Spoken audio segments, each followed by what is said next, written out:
അല്ല മാധവേട്ടാ, എന്തൊരു തണുപ്പാന്നിപ്പം. പണ്ടത്തെ തണുപ്പുണ്ടോ ഇപ്പം? കഴിഞ്ഞ വർഷത്തെ തണുപ്പ് കൂടുതൽ തന്നെ പ്രാവശ്യം. ആ മാധവട്ടാ, നിങ്ങളെല്ലാം പണ്ട് തുടങ്ങി വെച്ച വായനശാലയുടെ 70ാം വാർഷികല്ലേ വരാൻ പോകുന്നത്? അതെയാ, എപ്പോ തുടങ്ങുന്നത്? 26-ന് വെള്ളിയാഴ്ച വൈകുന്നേരം 6 മണിക്ക് നമ്മുടെ MLA മധുവണ്ണല്ലേ ഉദ്ഘാടനം ചെയ്യാൻ വരുന്നത്. നമ്മളെ കൈതപ്പുറം ദാമോദരൻ നമ്പൂരിപ്പാടല്ലേ വരുന്നത്. ഒരു കൊല്ലം നീണ്ടിരിക്കുന്ന പരിപാടിയല്ലേ മാധവട്ടാ? നിങ്ങൾ ഉഷാറന്നെ, പരിപാടി നമ്മൾ ഗംഭീരാക്കാണ്. 25-ന് വൈകുന്നേരം വിളംബര ഘോഷയാത്രയുണ്ട്. നമുക്ക് കുറച്ച് ആൾക്കാരെയും കൂടി കാണാനുണ്ട് മാധവട്ടാ, നമ്മ പോയിട്ട് വരാം. നിങ്ങൾ പോയി വാ മക്കളെ, പരിപാടി നമുക്ക് ഗംഭീരാക്കാം. നമ്മുടെ പഴയ കാലമാണ് ഇപ്പൊ ഓർമ്മ വരുന്നത്. അയ്യോ, രക്തസാക്ഷി സ്മാരക വായനശാല എന്നല്ലേ പണ്ട് നമ്മളെ വായനശാലക്ക് പേരുണ്ടായി.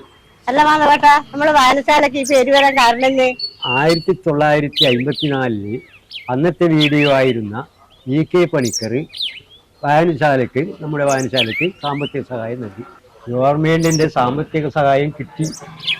അതുകൊണ്ടാണ് നമ്മുടെ വായനശാലയ്ക്ക് പൊതുവേന വായനശാല എന്ന് പേര് വരാൻ കാരണം. പണ്ട് നമ്മുടെ അടിയന്തരാവസ്ഥ കാലത്ത് ഈ വായനശാല പ്രവർത്തനം പോലീസ് പിടിച്ചുകൊണ്ടതും 73-ല് ഇവിടെ CRP ക്യാമ്പ് വായനശാല ഉണ്ടായ കാര്യമെല്ലാം ഇന്നലെ കഴിഞ്ഞ പോലെ ഓർമ്മ വരുന്നതോ.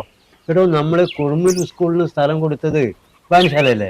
അത് മാത്രമല്ല, 10 സെന്റ് വീതം നമ്മുടെ വില്ലേജ് ഓഫീസിനും സ്കൂളിനും അംഗനവാടിക്കും എല്ലാം കൊടുത്തത് നമ്മുടെ വായനശാലയല്ലേ? നമ്മുടെ ഈ വായനശാലയിൽ നടക്കുന്ന ഓണാഘോഷം കുറുമ്പിൽ ഉത്സവമല്ലോ.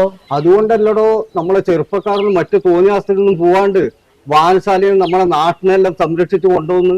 നാടിനോടൊന്നും സ്നേഹമുള്ളതാണല്ലോ നമ്മളെ കുടുംബക്കാർ. നമ്മുടെ വായനശാലേന്റെ 70ാം വാർഷികം നമുക്ക് ഗംഭീരാക്കണല്ലോ. അതിന് നമ്മളെല്ലാവരും മുന്നിട്ടിറങ്ങണം.